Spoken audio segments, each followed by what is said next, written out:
Guys, nandito ako, nakain ako ng nilagang mais. Ang sarap yan, kulay puti, malambot.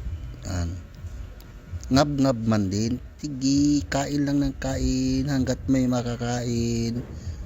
Ang sarap talaga guys. Yan ang aking kinakain ngayon. Ang sarap.